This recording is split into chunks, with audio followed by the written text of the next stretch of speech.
What's up, everybody? Welcome to the next episode. Should I say the next episode? I'm just gonna say welcome to the podcast, Living in the Red. The third episode. The third episode, episode Officially. 3, officially, episode 3B. Let's see that. Let's say 3B. that because this is the second time of us recording a third episode. Gosh.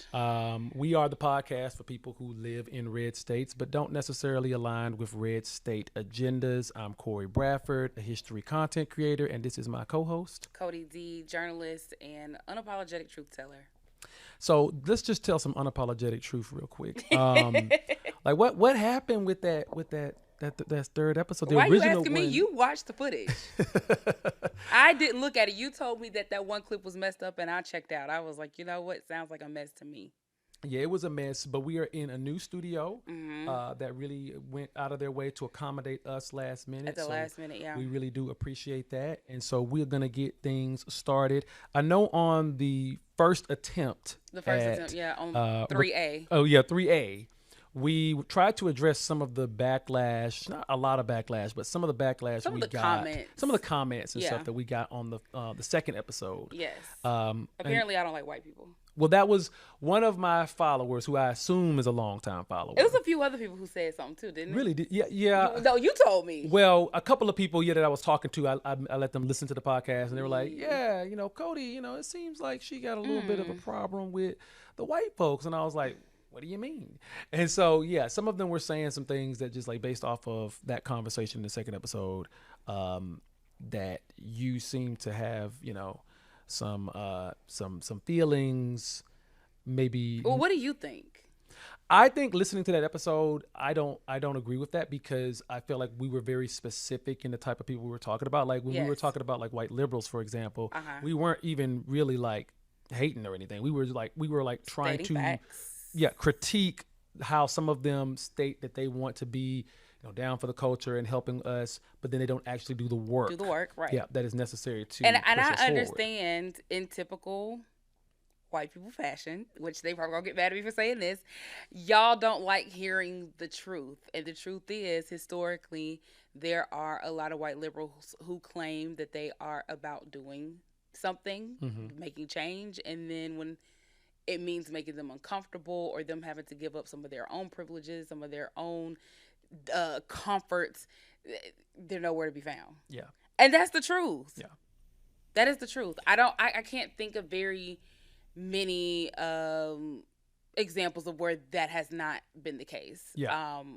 In my own personal life and what I see happening in national politics, what I see in local politics, what I've seen in the workplace, that's always been the case. Yeah, and I would say historically, if we go back to like the 19th century abolitionists, that kind of thing, maybe there were some white people who were willing to kind of put more on the line. Yeah, there were a few. But that was a time period when we were literally like in slavery and in bondage. And I think as a human being, seeing any human being go through that, you're going to be like, well, that's just not right. And so I think any decent moral person would look at that institution and say, okay, that's unnecessary. But after that, it was kind of like, okay, you're free now.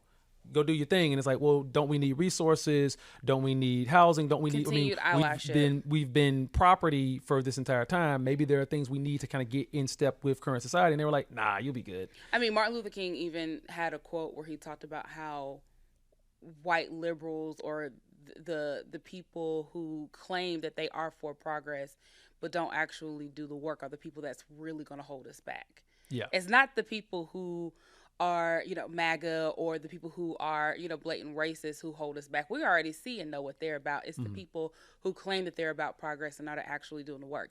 And the thing that was frustrating about some of the comments that we got was that I gave context. Yeah. I gave examples of my lived experiences.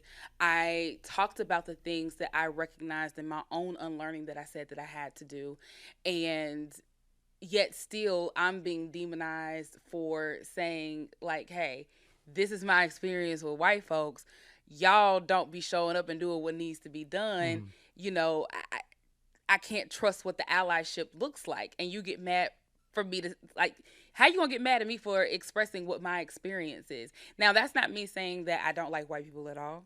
That's not me saying that white people should not have the same kind of access that black people are trying to have. I mean, I'm all for equity and equality. I'm all for, the rights of humans, no Sure. matter what we look like. Absolutely. And my opinion is that with this podcast, with this show, that the people who are not black, who are listening to this show, have a basic understanding as to the plight of black people. And if you really truly understand that plight, then you are not going to take offense to what it is that we are saying, because you understand some of those truths that we are saying. That means that you understand that part of our plight are some of the white people who claim to be allies and claim to be doing the work, but really aren't. I mean, the best example is a lot of what is going on right now. These same corporations who are bowing down to Trump, they're doing whatever they need to do so they can stay in line with Trump, so they can get, for example, the FCC broadcasting licenses renewed, or so that mergers can take place, Sure. et cetera, et cetera. But these are the same companies who were expanding DEI departments 5 years ago, and were saying that they were going to do better, and they were going to hold themselves to be accountable to people of color, to black people. And look at how quickly you throw us away as soon as the federal government says, "Hey, we ain't with that DEI shit no more." Yeah. Yeah. It was So a we're really total are 180. right. So we're only really like valuable to you all when it's convenient, not when you don't have any integrity in this. Because if you did, you'd be like, fuck Trump. We are willing to lose our money. But nobody, no, for whatever, to me it's crazy. And I guess I shouldn't be surprised because of how far we are in I guess what I would call our capitalism roadmap or path that we've gotten in America. The fact that so many people have not decided that, hey, we're going to band together to stand up against Trump, and everybody's just been like, as soon as Trump said anti-DEI, everybody was like, oh, well, let's get rid of that nigger shit. Like, it was like, y'all didn't even think about it. I'm just saying, like, they did not even, there was no second thought about it. It was no, hold on. Let's think about this, you all. Let's think about the way this is going to impact people. There was no thought about it. It was just, he said, let's not do it. I don't really care for black people like that. I don't really care for Mexicans like that. I don't really care for the LGBTQ community like that. So let's just go ahead and throw them away and make sure that we can get this money from Trump that we need. Well, why don't you say how you really feel, Cody? Like, why don't you do that? I'm just saying. I agree that the corporate bowing to Trump and just the speed at which this happened. I mean, we're not even a full year into this second administration, and like it just seems like every major corporate entity, from Amazon to Target to all these media companies, are all just saying we're going to do whatever you want. And even the smallest companies. of companies. I mean, the federal government literally came out with a whole list of words that your organizations can no longer use. Yeah, which is insane. Like you can't use black. Yeah. You can't use diversity. You can't. Yeah. It's the simplest. And like literally, they are like, if you are a nonprofit that uses this kind of language, then you're not going to get grants, federal grants, or federal support in any kind of way. Yeah. That's crazy. There were projects, like scientific projects, that the federal government was funding that got canceled because it had diversity in the language, and it was like diversity of species, or it was like a biology project that was talking about like diversity in a rainforest. But just because of the word diversity was in it, they were like, no, we're going to pull this fun. That's how excessive they are at really trying to go no intelligence being our used, rights, because that's ridiculous, right? That makes no sense. Like it doesn't even align with their so-called anti-DEI agenda. Yeah, it doesn't. It's just like, oh, we see the word, we getting rid of it, even though it doesn't apply. Yeah, so. And one thing I do want to comment on real quick before I forget about it, because you mentioned Martin Luther King Jr. saying that the people who claim to be for change for us but don't actually do the work are more harmful than the ones we know are the enemy. Mm. And that actually goes in line with something Malcolm X said. And I hear this quote all the time from conservatives, and they don't seem to really understand what he was saying. So Malcolm X was basically saying that the conservative was like the wolf, and the liberal was like the fox. Because I know the wolf is going to try to eat. Yeah, I know what he's going to do. That's obvious. But the fox is a little bit more sly and a little sneaky. Isn't that what I said? Isn't that what you said? Isn't that what I said? So Malcolm X, I just basically repeated what Malcolm X said, 55 years ago? Yeah, basically. Yeah. Okay. That's crazy. Yeah, I didn't think about that. You did say that. But yeah, and a lot of conservatives will always say that quote to me to be like, see, remember them Democrats and them liberals, they're the sneaky ones. I'm like, yeah, but did you hear what he was saying about you? Y'all? He said that y'all are the wolves. Like Do basically. you not understand? Oh yeah. Yeah, Hmm. they don't get it. But let me ask you this, Cody. Did you attend any No Kings protests No, this past because I don't weekend? understand the point. I mean, I'm I'm glad to see people are coming together and protesting. Yeah. However, I don't really know if I fully understand the point. Yeah, like what's the purpose? I talked about this a little bit on the episode Like, where's the that agenda attached to the protest? there Like, where doesn't are the there demands? doesn't seem to be one. A lot of these No. protests seem to be driven by like I'm angry at Trump. I'm angry at what I see, so I want to show people that I'm angry. And I think one of the goals of it that I can see, because I know a lot of my friends who were a part of protests, and no disrespect to them, but I think one of the goals that I see being said or being stated is that we want people to see how many people And don't support Trump and are against these policies. I'm We, glad we you want to said we that. want the numbers to show Yeah. in the reflection of these massive Yeah. protests. I'm glad you said that because I actually was going to say I feel like that is the only thing that comes out of it for me. Like, it's being able to see the large numbers of people who are just like fuck Trump and everything that his administration stands for.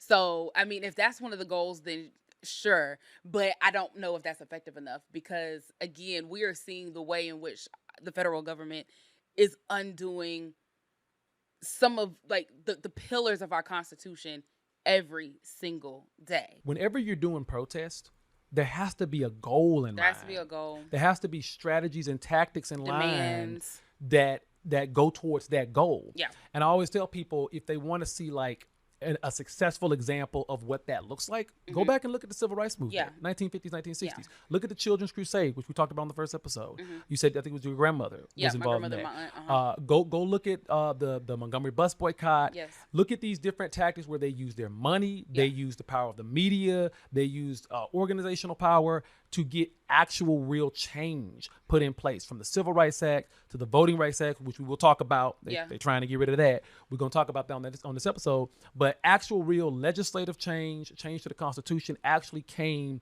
from those protests. And I also say, like, go back and look at the women's suffrage movement Yeah. when they were trying to get women the right to vote. Like, look at the movements that were successful and then try to emulate that instead of just going out there. And you know how I feel about some of these protesters. They was out there with them frog costumes and them inflatable animal costumes, sitting up there doing like this, Yeah. dancing and stuff. And I'm like, okay, the solidarity is cool, but what is that going to change? Like, you kind of just looking crazy out here, and the tactics that you're choosing is not really going to do anything to effectively stop Trump. So part of the problem is, in my opinion, is that, and I think we may have talked about it on one of the other two episodes. I don't remember. Sometimes I get confused between the conversations we have off air and Yeah. the conversations that we've had on air. Yeah. But part of the problem is that, and the leaders from the movement, I think maybe Al Sharpton has said this, that they have not, his generations, so, you know, Martin Luther King, the people who were a part of the movement, the SCLC, all the people who were a part of those like founding organizations during the civil rights movement, they said that they did not do a good job at passing the torch. Yeah. Making sure that the next generation was prepared to continue to fight for our civil rights. And I think maybe some of that was because there was an actual Civil Rights Act passed. And so Yeah. I think a lot of people thought that, like, okay, we were done. But Yeah. obviously we know there was not a blueprint that was created to help people pass on the things that were being done during the actual civil rights movement. And the other problem is that we do not have a clear leader either. We have That's not true. had a clear leader since That's then. true. I mean, you had, you know, different people. So you had, like, you know, Carmichael Stokely. Yeah. You had Huey Freeman. Or Huey. Did I do this last time? You did this last time. I did this last time. Huey, That's from Boondocks. Huey I'm Freeman sorry. is from Boondocks. Huey P. Newton Yes, Huey was P. the Black Newton. Panthers. Thank you. I don't know why I always do that. Yes. Golly, Boondocks. But yeah, Wait, like people and like then you that, had Bobby Martin Luther King. Seale. Yes, Malcolm X. You had all these yeah. people who represented different pockets of leadership that was for the progression of Black people. And they were killed, they were assassinated, and there really wasn't anybody to pick up the torch and keep the movement going. And I feel like that's part of the problem that we see. Specifically, I mean, I'm not even putting that on the people who are a part of the No Kings protest. I mean, I put that on us. Yeah. I feel like the liberation of everybody is not going to happen until we are able to help put forth the liberation, because I feel like that rides on our backs, unfortunately. I mean, that's what we saw what happened, right? When we were protesting during the civil rights era, and then the Civil Rights Act passed, that was for the freedom of all people, not just Yeah, black people. that's true. So I think that whenever we are talking about continuing our own liberation, other groups of people are going to continue to benefit off of that. Other groups of people do not know what the hell they doing. That's why it look a mess out there. And on top of that, these folks are not reading. I mean, you said it right. This is the time that, okay, so we don't have the blueprint, we don't have a leader. This is the time that we should be studying. Yes. Folks are not reading. No. They're not reading. It's They're operating not off of going anger. to. Operating off of anger more than anything else. Yeah. So and that's why I said earlier, for me, I just wish, and I think people are slowly waking up because of the state of the way things are. People are becoming more informed as to how a lot of these corporations are not for us. Yeah. And just all the things, all the underground that I think that were kind of hidden from the mainstream. America is becoming more and more mainstream now, due to social media. I think people are starting to wake up, and I think it's really just going to take a collective effort in us truly understanding our own individual power for things to change. I don't think it's going to be a race thing. I think it's going to be a class thing, which is what Martin Luther King was supposed to do. And that's what he was going towards. And that's probably what got him killed. That's what got him killed. More they than were like, anything okay, else. now we didn't gave y'all Negroes some rights. Now you talking about trying to join all poor people together? Well, that was always the thing they were trying to prevent from day one. Right. From day one. They don't want us to know our That power. That is the reason why they've kept the races so separated. That was always a big part of it. Actually, it's interesting that you mentioned that, because when the Black Panther movement started, and it was clearly a more socialist movement, some would even argue a communist movement, that's when the power of the federal government really stepped in and said, okay, communism, they had a policy called containment, where it's like anything that's talking about communism has to be stopped, and definitely within our own borders. So that's when they used that as an excuse to push the drugs in, to push the guns in to black communities, and then they could use that as an excuse to destabilize and pretty much destroy those black communities whenever they wanted to, and just say, oh, it's because of the drugs. Well, it's like, where'd they come from? Right. Because the coca plant don't grow in Brooklyn. Right. Yeah. Y'all went over down to South America and dropped that off in the hood. Basically. But I always wonder, was it really the fact that, MLK Jr. and Malcolm X didn't set us up for success, or did we just get too complacent? Were things both. too good? Because in the 90s, things weren't great. We had, OJ, we had different stuff going on in LA. With, Wait, did you say OJ? Well, you mean Rodney King? No, Rodney King and OJ. Those are both very racialized stories of the 90s. That's why I bring them up. Because there was a lot of divide. I wouldn't put OJ the same category as Rodney King. No. Because what I'm saying is OJ, that case became very racial. It did. Because of Rodney King, because of other things that were happening in LA, the riots and things like that. And that's why OJ got away with it. Because it was kind of like, well, give us one. You know what I'm saying? The way black people was on the edge of their seats. Look, I was 3 years old when it happened, and I even know black people were like, I don't give a damn if he killed that white woman. We need a W over here. It's like, give us. So we coming from behind. Yeah. They had us in the first half. We trying to get something on them. And what's so crazy about it is when you look back at it, it's like, I'm surprised black folks rode for OJ the way they did, because he was exclusively with white women, and anti-black as hell, and very anti-black, even in the 80s. I saw some interviews and some commercials. He said, I'm not black, I'm OJ. Yeah. Okay. What that mean? Okay. And you saw how far that took him. But yeah, I do think but that's just one example of in the 90s, yeah, we had those racial cases, but I think, and then we talked about this a little bit before, growing up, and I think we had a little bit of a different viewpoint on it, but growing up in the 90s and the 2000s, it didn't feel like racism was as big of an issue as it is today. Yeah. And I think that complacency with the times made us think, oh, we're moving forward. We don't have to do the work. We don't have to, go out of our way. Well, I feel like your question was a little bit different than your question at the time was, do you feel like back then was more racist than it is now? I feel like it's a different question versus asking, was racist big of a deal? I feel I feel like race back then was not as big of a deal. I think a lot of us lived our lives under the assumption that we were progressing. Yes. And I think most people will agree that in the last decade, it feels like we've been regressing. Sure. And it feels like there's just been this tug of war, I would say, between 2015 to 2020, where there was this battle between, okay, are we progressing or are we regressing? And it just, but now it feels like total regression. Yeah. And I think even if I were to ask my dad, who was born in '69, um, well, what do you think? I'm pretty sure he would. I mean, well, I know what he thinks. He want to move out the country. So, Oh wow. yeah. So, I mean, I'm sure he feels like things are regressing as well. So, yeah, I think your point is right. I think that it's a mix of both. Complacency, people feeling like, oh, We did it. of course. I mean, could you imagine growing up in the Jim Crow South Yeah, and then and being able going to to have like the '80s where you got the Cosby Show out and you got all this stuff right? going on, and you But you know also what I'm just being saying? able to access. I know a lot of black people who were, well to do in their own right. Yeah. And as soon as they were able to get the white man's ice and segregation ended, they left, a lot of their black communities to go to white communities. Mm. And I mean, of course, if you could go get you a nice, if it's 1977 Mm-hmm. and you're able to get you a nice $100,000 house in a white suburb, yeah, I'm thinking what civil rights?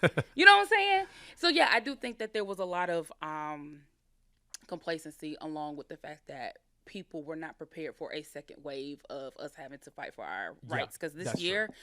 I mean, literally everything that has been put in place for us to progress to a little bit is now kind of basically being taken away. They're chipping away at all of it. You look at like, affirmative action, DEI. I mean, race-based admissions into college, DEI practices in the workplace. And you brought up the fact that how many black women have lost their jobs since Trump came into office?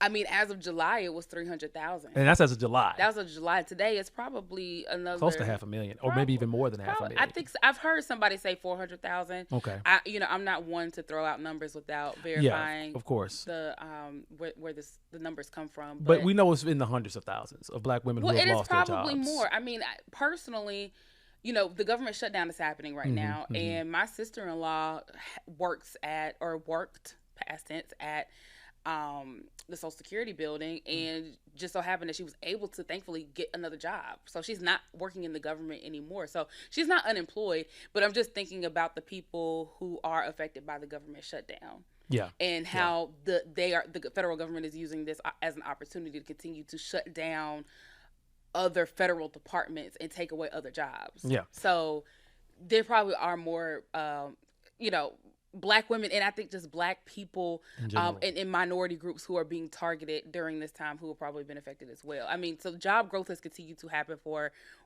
white men and white women from what we have seen. And I think even Hispanic women have gained some jobs. So, but black men and black women have been suffering. Yeah, definitely. And a lot of that has to do with the DEI stuff, because they're targeting black individuals who maybe weren't even hired as a result of DEI and saying, oh, they must have got that job because of that. Which is insane. Absolutely insane. Well, that's an idea rooted in white supremacy. The idea that you see a black person with a certain kind of job and you assume that the only way they could have got that is through DEI and affirmative action. It's basically like you're saying, well, there's got to be a white person out there that can do that job better. And that's a white supremacist thought. It's just, I can't even wrap my mind around it, because as a black person who has seen white people be able to get so much for their mediocrity, it just makes me laugh. I'm just like, y'all have no clue. Y'all have no clue. Yeah, usually and then they say things like, well, it should be based off of merit. I have the merit. Yeah. But y'all continue to look over us anyway. Why? Because of racism that y'all claim that doesn't exist. Yeah. And it does. Yeah, that is the big claim today, is that race shouldn't even be used as a consideration because, everything's fine now. We're just all past that. That is actually one of the reasons why they started chipping away at the race-based college admissions. And it actually goes into the other subject we were going to talk about today, the Voting Rights Act. And the fact that the Voting Rights Act is basically, they just had oral arguments on it in the Supreme Court a couple of days ago. And it seems like... Can I say this, though, real quick before we get into that?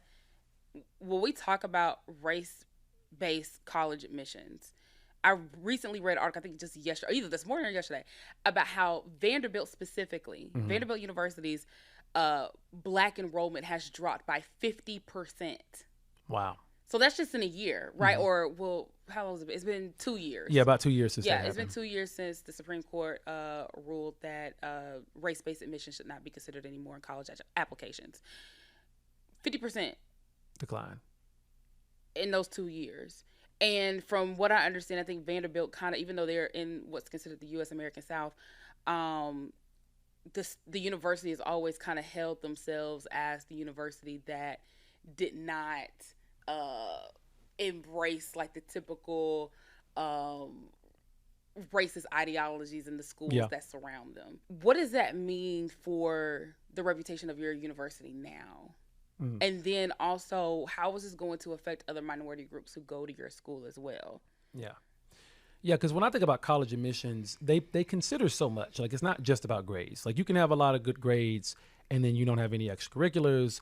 You don't have any like your background as far as like who you are as a person doesn't really fit what that school is looking for. And so, like you said, Vanderbilt, it seems like they used to go out of their way to say, hey, we're going to try to get more minorities, more people from Black I communities. really want to quote it accurately. I feel like I sounded ignorant when I was talking about it. So let me make sure that I pull it up and I talk about exactly what it is that okay, so Ford University, founded after the Civil War with the promise of bridging the North and the South.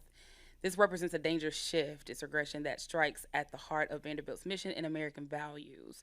Um, so yes, this was actually written by the official student newspaper at Vanderbilt Oh University. wow! Yeah. So they're So noticing these things. absolutely, I'm sure. I mean, if Yeah. you were admitted, it's 2025. So let's say that you were admitted in 2022 or 2023, the Hmm. year that this decision by the Supreme Court was involved. You've seen a shift. Yeah. Yeah, Seen a definitely. drop. So yeah, they I want to make sure that I get the numbers correct. So yeah, over 50% drop in black enrollment.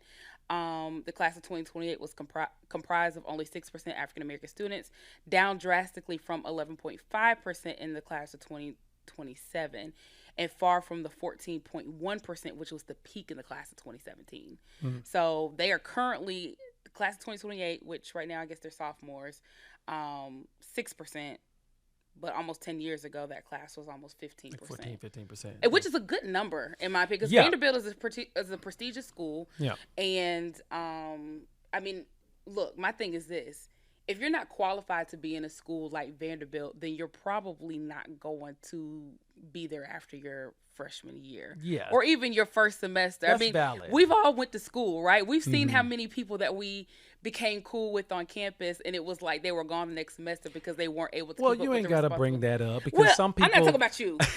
I'm just talking about like, I mean, and I'm not saying But no, it's of strictly course, academic we've seen reasons. that. Yeah, we've seen Yeah. that. We've seen that person that was like December of the freshman year, and it was like bye bye. You know, Right, we've all seen exactly. that. So if these black kids are admitted into these schools and you think that they're not qualified, then why are they graduating? Because Vanderbilt is still Vanderbilt. You know what I'm Yeah, saying? it's gonna be hard. Yeah, It's and gonna be and difficult. even Michelle Obama, I read her book when she wrote her first book. I think it's been like 5-6 years now. She even talked about how affirmative action helped her get into Harvard and Princeton. She went to Yeah. Princeton for undergrad. Mhm. She had the grades, Mhm. but she's a black girl from the south side of Chicago. Do you think that she fits the typical like student profile that Princeton wants? No, but affirmative action helped her get admitted into the school. So that is what race-based admissions does. Allows opportunity for people who typically would not be admitted because of their race, but they have the grades, meaning that they are going to excel academically once they're admitted. Yeah. And then she became the first lady of the United States. Yeah. It was one of the first ladies who didn't just sit back and do nothing. She actually helped implement programs that were helpful to the American people. So anyway, I just wanted to kind of talk into that because I think some people don't fully understand the impacts of what that means. And I actually wrote like an op-ed about that when I was at AL.com. And I said, okay, this is the time for black kids, y'all, let's go back to our HBCUs. That's why Yeah. they were created. And Yeah. we've seen HBCUs enrollment jump up over the last couple of years as well. Well, and that's a good thing. But also too, it is unfortunate for some of these students who have the high grades and the ability to get into some of these schools like Vanderbilt or Yale or Harvard, but they're being denied because essentially what people don't understand is that it's a population thing. Black people, we make up about 14% of the population. So even if you could Have I ever say, told you that I think we are a lot more than that? I mean, Have I given you my theory on that? you have We don't take the census. I mean, let's just be honest. We don't take the census like we're supposed to. It's way more. Black people been here for a long time, and not just because of we were brought here on the transatlantic slave trade. Black people are indigenous to this country as well. Well, You think we only are for? Yes, there I are don't, black. know about, I don't know about that. We're black native people. Yeah, but that's different from folks who originate from Africa. But who are descended from black Africa. is black is my point. You mean, yeah, well, Black is my point. So well, they may not put on the census that they're black, but some black Native people do identify as black before Native. I think it just depends on your tribe and the history of yeah, yeah, yeah. where you Some of come those from. tribes are darker skinned. Sure. Yes, Yeah, yeah. So that's and true. and I think because of the evolution of how, unfortunately, some of these indigenous tribes have kind of co-opted into white supremacist thoughts. So they don't want to consider themselves They don't want to that. be considered. Yeah, I see what you're Yeah, they saying. don't want to be considered, black anymore. They want to be considered. So anyway, but my point is, I think there's more than 14% of black people in this country. I think we are Well, strong, at least 20. I don't know about 20, maybe more than 14 You don't because think 20? We are everywhere in this country. We are. have you been to everywhere. Nebraska? No, but I'm Exactly. just saying. But there's black people up there. That's my point. Yeah. Even Well, though there's not a lot of us, we are up there. I get what you're saying. I think it's more than 14% because what I will say is you mentioned the census. One of my first job, in fact, my very first job was working the census back in 2010, and I had to do some census work in Talladega, and the more black neighborhoods of Talladega. And I will tell you, You have to beg them to take the. oh no, a census. lot of them just told me straight up, no, I'm not doing that. I I'm don't not trust the doing that. government. And I'm like, what? I'm just counting. I'm just counting people, This and is they're like, going no, to help. I don't want anything to do with you. that. You know, yeah. You taking the census is going to help you. Yeah, and they don't understand it. They think it's like a government control, we spying on you kind of I- thing. And I understand I that. get it. I guess. But because I got a lot of refusals from country white folks in the woods who didn't want to take it. So I mean, What's their reasoning though? oh, I know they don't trust the government either, but I don't really. I guess I sometimes get confused as to Like, why they don't trust the Yeah, government? because they shit y'all. Because got the- it. What, y'all get all the benefits. well, yeah, but like country folk, they don't trust the government because they feel like government is what stopped them from being racist. Child, okay. I mean, that's what I'm saying. Like, when we talk about Civil Rights Act, Voting Rights Act, which we're going to talk about, like, government is what stopped them from being able to have those powers, and because they didn't used to be like that. You go back to the 50s and 60s, they was all for it. But when government stepped in and started integrating the schools, started integrating the neighborhoods, started pushing these laws that ended Jim Crow, that's when you saw a lot of anti-government sentiment from the Deep South. I don't think from I white knew folks that. in the Deep South. Yeah. I didn't know that. Wow. And so, and what was the conversation that you and I had offline? That race is the determination of everything. In the United States, Yes. it is. Yes. It has a big role, plays a big role. Yeah. in the United Because Cory States. says that he thinks I bring up race too much. But I'm like, but race I impacts. didn't necessarily say that. What did you say? I said I feel like people are going to think you bring up race too Oh, I much. don't I give a didn't say damn. I didn't say I thought that. But you're right, it does play a part in pretty much everything. I mean, it's embedded in the fabric of our country. Yeah. Like there's nothing that is done where race is not being considered. But that's the thing. That's what the conservatives want to end. Like it's really what it is white supremacy. But it's under the guise of we no longer want to consider race as a factor, because if we consider race as a factor, then y'all gonna get unfair advantages over us. And to them, unfair advantages is like one of us Equality. going to it's equality. One of us going to college, they think that takes a position away from one of them, right? Because they still see us as a Which other. which I just don't even know how. Like, where's the data to justify that though? Like, that's the thing. Well, I mean, there's no data to justify. It's not even that. about data. It's about they see us in a position and they think, well, a white guy could have been in that position. Right. That's all it is. Yeah. It's so, just pure like, racism. Exactly. So yeah, but if you can't like quantify that, then it's bullshit in my opinion. It is. Yeah. 100%. It is 100%. But that is the reasoning why, as we were talking about, they're trying to go after the Voting Rights Act, because a lot of people don't understand what the Voting Rights Act did. The Voting Rights Act basically said you can't discriminate against people based on race and color, when it comes to voting and elections. Right. And there's a specific part of the Voting Rights Act called Section 2, which basically says you can't pass any law that discriminates against people, but you also can't deny people of a certain race basically the same free and fair access to being able to choose who they want to represent them. Right. And this is done to basically keep elections equitable and fair. Yeah, because in the Deep South, white folks generally don't vote for black folks if they're running. It don't matter if they're Republican, don't matter if they're Democrat, they generally will not vote for a black person. Right. So in the Deep South, still to this day, by the way. Oh, yeah, to this day. This wasn't just happening when they passed the Civil Rights Act, Oh, no. by the way. I saw this happen a couple months ago in my own neighborhood. really? Yes. Leeds, Alabama. Shout out to y'all. Yeah. There was like 5 people running for mayor, and the black man had the most votes by in number. Yeah. And then it came down to a runoff. Oh wow. And then he lost. And he lost in the runoff. And I knew it. I was just like, because Wow. Leeds is pretty. I mean, I think it's majority white, but there's a strong number of black people who live there. And I was like, he's not gonna win. That happened in my hometown of Anniston. You know, Sierra Smith is the mayor there now. She is the first black female. She's the first black mayor ever of Anniston, and she is also the first black woman mayor. But before that election, the election right before that, there was a black man, David Reddick, a friend of mine, who was on the city council, ran for mayor. Him and the actual mayor of Anniston at that time, they were right there neck and neck, and it went to a runoff. And of course, when that runoff occurred, the white guy won. And that's usually how that works, because they got so many choices. They gonna choose between one of them white folks. Well, right? yeah, the white vote is divided, and black people are gonna always typically vote for the black person, candidate. Right? Yeah. So all the black people in Leeds voted for the black candidate, and all the white people, they votes were divided between 3 or 4 other candidates. And then when it came, when it came down to the 2, the white people were like, white man. Yeah, basically. Yeah. Basically, and that's what they're trying to do, because right now, what we have right now is the argument is over gerrymandering. And, people who don't know what that is basically when you draw the districts a certain way to either exclude a certain group or to put them all in one so that they don't have control over anything else. And in Alabama, for a long time, we only had one congressional district. Even though I think the black population in Alabama was like 27%. 27%. Yeah. Yeah. So over a quarter of the state is black. Over a quarter of the state, but we only have one out of 7. Yeah, out of 7.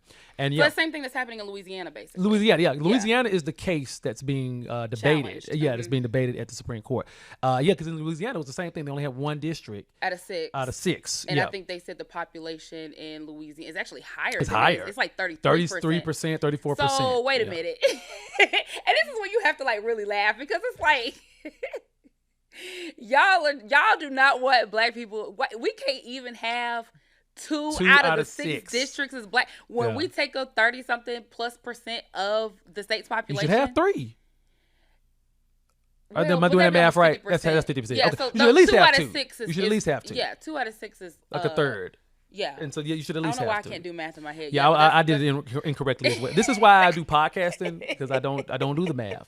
But no, you're right. You should at least have 2. Yeah, 2 out of 6 is a third. But so here in Alabama, they ruled that the current map was indeed racist. The map that they had, had to redraw. the map before the current map, they did rule that it was racist, and they had to redraw, and they basically gave a black district to basically the Birmingham area, and then one to the more what they call the Black Belt counties down near Selma and stuff like that. It's so big. The way they draw the maps are even weird to me. Yeah. Because it covers Mobile, part of the Black Belt, and then but it also goes up to Montgomery. It's weird. So and it's stuff that in doesn't my have anything opinion, to do it's with still each other. low It's key gerrymandering, yeah. because y'all still made sure to loop all the black people in the same. To me, a real equitable map is drawing it based off of geography. Yeah, that's what makes sense to me. But they're not doing it like that. Yeah, they do. They're doing. I mean, the original map, and I did a video about this. I mean, it was insane. It had Birmingham, Tuscaloosa, Montgomery. They literally divided Montgomery. Yeah, the west side of just Montgomery. the black part. Yeah, the black. They said, okay, all the niggas stay over here on this part of Montgomery. So we're gonna cut it. We're gonna cut it, and then part of the Black Belt, and then Tuscaloosa, because Tuscaloosa, whether people realize it or not, because I think Tuscaloosa is looked as just it's probably white college town because of UA. No, there's plenty of black people who live in Tuscaloosa. It's a very black city. I mean, the mayor of Tuscaloosa has been a white Democrat for several years. Yeah, Walt. So Walt Maddox. So. Tuscaloosa is very black. Birmingham is very black. So they just basically were so all the cities that have black people, we're gonna put them in one district. So and then they created the second district that now Representative Shamari Figures is over. But see, the thing about it is what they're trying to do is, so the Supreme Court basically ruled back in 2018 that partisan gerrymandering was legal. So they're basically saying if a state wants to, they can, do whatever they want to the maps to make it where a party can win over another party. And that shouldn't be legal. Right. But they're saying that it is. That was basically code for y'all still can kind of loop race into it. Because let's be clear, especially if you're in Alabama, most Democrats here are going to probably be black. Yeah. There's going to be a handful of white people, but most likely it's going to be black people. Yeah. So when you say that, well, we can gerrymander based off of party, Yeah. you might as well have You just might as well left it say as race. Yeah.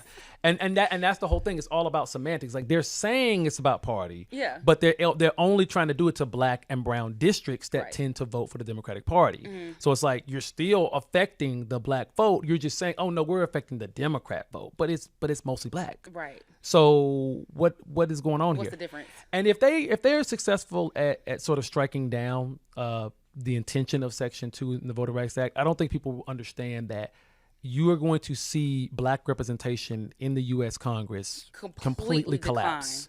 Completely collapse. We're talking And anywhere we from still have been making progress, by the way. Like Yeah. there's still like firsts. yeah. Like first black congresswoman from I think this happened in this last election. There's 2 black congresswomen who came from Maryland, I believe. Mm-hmm. So yeah, there's still like, progress that has been made over the last few years, and they're basically like, nah, we taking all that away. Basically, yeah. It's devastating, and people aren't paying enough attention to it. Like it really is. It's going to lead to some of the worst voting conditions for black folks since the Voting Rights Act was passed in '65. Right. And so basically what my analysis is that, I mean, and it's not just my analysis, but other things that I've been, reading and hearing what other people are saying. Republicans are basically doing what they need to do right now to stay in power for a very long time. Yes. So when we talk about fascism, this is part of it. Mm-hmm.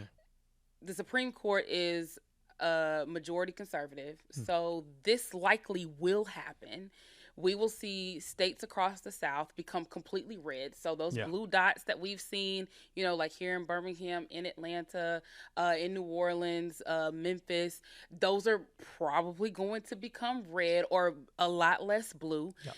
And where is our power going to lie? So my question always is, okay, well, what do we do next? Yeah. And this is where I am going back to what I was saying earlier. This is the time that we need to be coming together to find a way to, I mean, and it's not just based off of race. This is the time that we need to be coming together collectively to decide, okay, how are we going to stand up against Trump? What are we going to do against the federal government? How are we going to fight back against it? I don't know the answers. Well, there's 2 nuclear options the Democratic Party could take if this were to happen. And basically, they would have to do the opposite in blue states. They would have to gerrymander the hell out of blue states. Now, do you think that's going to happen? California has something on the ballot yeah. that's doing it. Mm-hmm. J.B. Pritzker, governor of Illinois, has said he's open to it. I know Hochul up there in New York has also said she's open to it. The problem is there's just not enough blue states that would actually do it to affect, because most blue states are kind of purple states, right? They kind of like they lean blue, like a Michigan like or a Pennsylvania, North Carolina. Yeah. Like they lean blue, but they might still vote for Trump or a Republican in a general election. They have some representation, but they don't have enough to really get something like that done. And can I just say this? This is the problem. I mean, going back to my white liberal statement, but also what I've been learning, and I think I may have told you this, I feel like during this time, I am also kind of like unlearning my own thought processes around what I thought politics was and what it meant. Republican bad, Democrats good. The Democratic Party is not really an opposition party. No. It's not one that's going to really do the fighting. They're not one that's really going to do what's necessary to maintain democracy. Because if they were, then things wouldn't have even gotten this far. I mean, Joe Biden wouldn't have decided to run for a second term and screwed Yeah. over the party. And so there would have been a real primary, so that there could have been a real fight against Trump in the 2024 election. Not to say that, my Madam Soror VP was not the right candidate. I'm just saying that so many people, I do feel like, have a justifiable argument in saying that, there should have been a primary within the Democratic Party. So with that being said, I'm just like, I've had conversations with my family members, with you, about, the possibility of, okay, are we going to move to a blue state? If this section of the Voting Rights Act passes, I don't feel like it even matters at this point, moving to a blue state. It's like we just need to get out of the country. And go where? I don't know. Where are you trying to go? I don't know. I don't know. But like, I just, I'm not, my husband, he wants to get me pregnant tomorrow. And I'm just like, But you don't know if you want to raise a kid in all of this. Not. Well, I got 2 kids, very young. Yeah, I know. And I think that all the time, and every I just day. want to hug all the babies because they're so innocent. Like they didn't, Yeah. it's an unfortunate situation that we got going on in this country. And like you said, that is one of the options. Is like, okay, can we just all move to certain states where we can kind of coalesce, get our voting power there, and get our representatives like and that. that was the conversation that was being had right after Trump won last year. Yeah. A lot of Black people started talking about the ways in which we could bring our power together collectively. There have been people who are talking about building Black-only towns and things. But I'm just like, we have seen what has happened when Black people bring their power together. White people mob us out. Yeah, Tulsa. I mean, it's a good example. Yeah. Of that. And then, the only thing about Black-owned towns is that they're gonna do the same thing they're trying to do to voting rights. They're gonna say, "Oh, you can't do that because you're letting race conduct it, and that's so again, not my fair question to always us." is, what is the answer? Like, what do we go? And so many people are just like, well, our ancestors have overcome more and have done more. Yeah, that's true. And that's so true. But this feels, I will never compare anything to the bondage and enslavement of our people. Sure. But who's to say that wouldn't return in the next 30 years? I mean, yeah. With the way things are going if right they now. can start chipping away at stuff like the Voting Rights Act, the Civil Rights Act, if they can start chipping away at that, I mean, what's next? Like just full-blown segregation. They're already wiping the Constitution with their ass every day. Pretty much. So, I mean, like, who is to say that we wouldn't be back in bondage in the future? Like, that's not an unrealistic possibility. And I think a lot of people, going back to what you were saying earlier, the complacency, I think a lot of people, and not just complacency too, I think that there is a lot of American exceptionalism that all of us have. Mm-hmm. We all think, oh, it can't happen to us. It can't get that bad. It can't get any worse. It's happening every day. Yeah. I don't think human bondage. I do think Jim Crow. I think like those kinds of conditions, like the complete separation, us being pretty much second-class citizens. I can see that. I feel like that's their goal. Human bondage is basically already happening with the way that ICE is deporting immigrants right now. Yeah, but it's the opposite. They're getting them out. They're getting rid of them. Yeah, but the way that they're doing it is like bondage, in my opinion. The way that straight up human trafficking. Yes, is what it is. Yeah. What's so crazy about it is that I saw a video on Instagram, and it was an individual. And I'm gonna try to cite him in the notes on this episode, but he was basically saying, like, you remember when Greg Abbott, the governor in Texas, mm-hmm. bust Venezuelans to Chicago, New York and Chicago, I believe, but bust them up there, and that was already like human trafficking, really, and they were illegals. Right.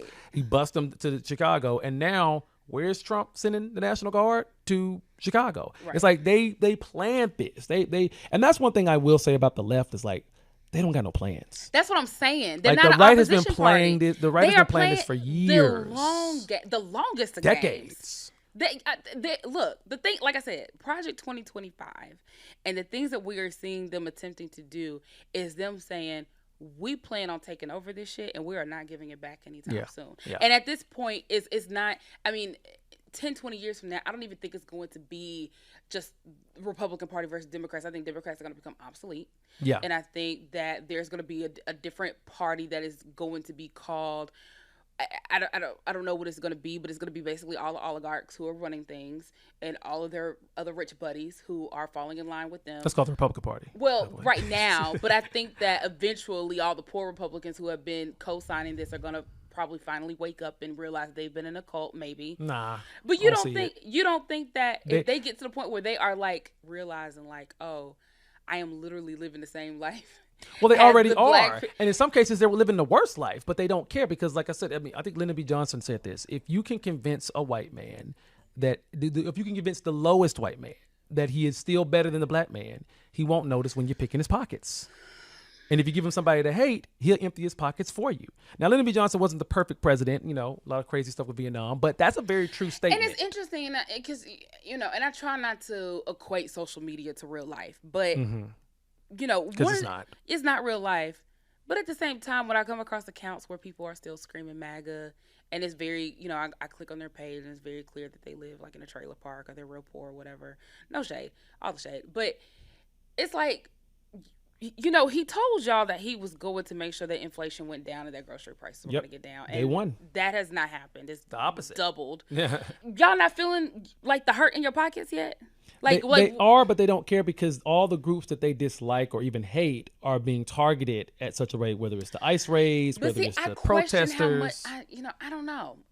I think what you're trying to say is that there's a core of those individuals who at the end of the day are going to care more about their bottom line, their wallets, than some group that they dislike. And eventually they're going to wake up and say, okay, this is hurting me more than it's hurting them, and I got to stop supporting it. And I feel like, yes, there will be some To an white folks extent, like but I that think and some also conservatives like that, but I don't think I think that the racism, the bigotry, it's been weaponized to such a degree that I think it'll be decades before you can break them of this cult-like mentality well, they I have. agree, and that's what I'm talking about when I talk about the future of like how there won't be a Democrat Party anymore, and there Yeah, will be a Republican Party, and then there will probably be a new party that's formed, or the Republican Party will probably just be all the oligarchs and their sure. rich buddies, And then there'll be and then like there a will be like people's a party, working like a class liberal, or party. like a labor Yeah, party yeah, kind of thing I like wouldn't that. say Yeah. liberal, yeah, but No, it'll no, be, no. but it will be, Labor. yeah, Yeah. some kind of like labor party where all these people will wake up from their cult one day, Yeah. maybe decades from now, Mm-hmm. and realize like, oh, I am having to do work that I never had planned to do before because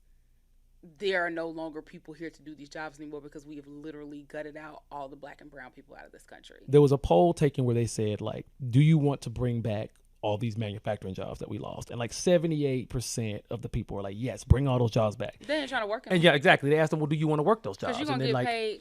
82% said no, we don't want to Yeah, work them. and We want to bring y'all, them back. Who and gonna they're work them? and they're going to pay you the lowest of wages because part of the reason why they were exporting that service was because it was cheaper to do it in China and other countries too. So if they bring it back here, you ain't making more than $10 an hour. The No. federal minimum wage is still $7.25. $7.25. So you are going to they'll say, oh yeah, we'll pay you more than federal minimum. That is $10 an hour. $10 an hour, Yeah, which y'all is not trying to work basically that. like dog money at this point. You It can't was do nothing with $7.25 that. when I was in high school. Yeah, same here. Yeah. Yeah. There's nothing you can't do. $10, $11 an hour, unless you two people in the household and you both working your ass off. I You don't really see how can't people do. who are making less than $20 an hour are surviving right now. Oh, and that's.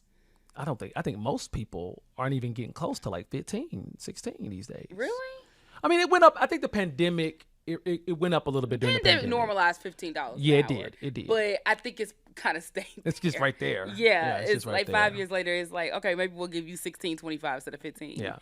And we've seen everything double in price in the last 5 years. So it hasn't kept up with the cost of living. Of course not. Yeah. No, not at all. You know, some of my people on my lives were asking, did we go to see Kamala Harris? And I said, she went to see Kamala Harris, but I did not go. How was it? It was cool.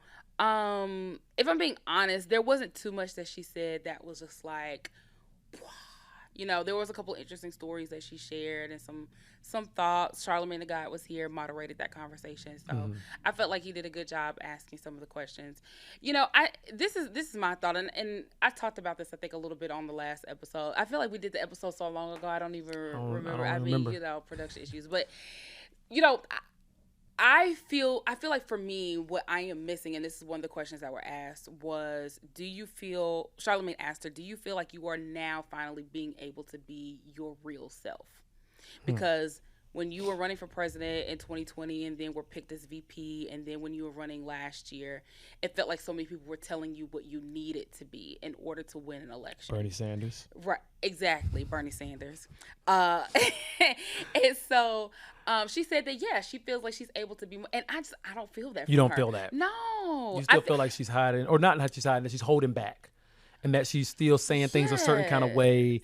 I think that spells out that she may still want to run for something in the future. Well, I feel like maybe, but I also feel like Kamala is very protective of her public image. That's true. I think that's more All of what politicians it is. are. Yeah. But I hope I want her to rest. I want her to chill. I want her to enjoy her family. You don't have to run again, sis. Go enjoy. Today, I think it's her 61st birthday. Oh, wow. I think today or yesterday. Today, the 20th. Okay. Yeah. Today's her 61st birthday. Enjoy. I would not be trying to work if I had the money that she. Yeah, that she I know probably that she probably got some money. And She the book definitely got and the some book money. gonna get her even more. She was state attorney general. Yeah. And then was VP, and then you just told the book, girl, you can go sit down. Yeah. I would. Now, you know, politicians have ego. I think I align politicians very similarly to celebrities. And how they they ego. enjoy the public, the limelight. Yeah, the limelight. I don't feel like she feels as if fully she accomplished. No. I don't feel like she feels like she can be her 100% authentic self. And I feel like that's still what I'm missing from her. But like I said before in a previous episode, I think that Kamala is doing what she has to do. She's in survival mode, like a lot of Black people, where, you know, we are on the job, we are in the public light, and we are having to do what we got to do to survive. And if that means not being able to show our authentic selves, then that's just the price we got to pay so that we can do what we need to do, whatever that may be defined as to that person.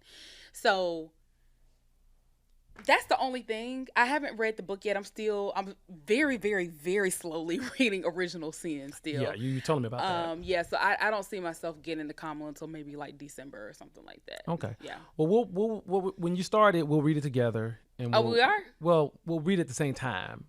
Like you'll be reading it. You gonna get your copy? Yeah, in a little bit. I got some other books I'm working on right now. The ones that you're writing or the ones you're reading? Well, yeah, I'm writing a book, but I still read in the meantime as I'm writing books. Yes, I'm a very slow reader. I actually Me haven't too. picked up Original Sin in a few days. I am as well. I It takes me. usually It just depends on how good the book is. If the book is really good, I can get through it pretty quickly. The book is really good, but because I only pick it up at night, I go back and I forth do that between like too. scrolling and then reading, and then fall asleep. So I usually only get maybe like 10 or 15 You be pages a reading, day. and then you just be like, let me scroll for a little bit. And then you be doing Well, because that. it makes me think of things, and I'm like, I let get me what look you're up saying. You look up something. Okay, I that's look up different. something, and That's then I end up different. on social media, and Oh, then well, before I then- search whatever I want to look on social media, this thing pops up, and it makes me like look at that. You can't ever go on social media and just do what you need to do. Yeah. Because whatever, like, there's something You'll get there. distracted. Oh my God, You're I gonna get hate how distracted. distracting social media is. It's so. It's like worse. Like you used to be able to go on Twitter or X or Facebook or Instagram and just do what you need to do. Mm-hmm. And now it's like whatever it pops up on my screen first has completely distracted me from what the you were things that I trying to do, actually what you were needed trying to do. look up. And yeah. now I've been on social media for 30 minutes and I'm like, God, what was I supposed to be on here doing? Somebody gonna be distracted by this very show, this very clip. They're gonna be watching. They're gonna be like, "Oh man, I was supposed to be doing something else, and we didn't got them off track." Well, that's a good thing. That is a good thing. Well, thank you all for watching and listening to this episode. I know this is like Cody always says, this is the CNN portion where I start talking like it is CNN portion. Well, thanks guys for tuning into the show. I want to tell the people to subscribe to the YouTube page, to make sure to follow us there, and make sure to follow our Instagram page, Living in the Red. And share this show with your friends too. Make sure like you if do you that. like it, tell your friends. When people ask, because sometimes I see people like ask on Threads or other places to be like, "What podcast you listen to?" Tell them Living in the Red. Yeah, absolutely. And we're gonna be more consistent, right? We're putting the show out. Yeah, I mean we have production issues, but we gonna every Friday we gonna drop it every Friday, and even if we have to sometimes if like somebody's traveling or something and we have to do a remote That's episode. only you. So talk about someone. Yeah, you might be traveling. You was in Chicago not too long ago. Yeah, but that didn't affect production. Okay, but like we intentionally started after I came back from Chicago. But see, I be traveling still, so you never know. So if it's ever delayed, it's Corey's fault. Okay, but that's probably true. Yeah. All right. Thank you guys for listening. Bye.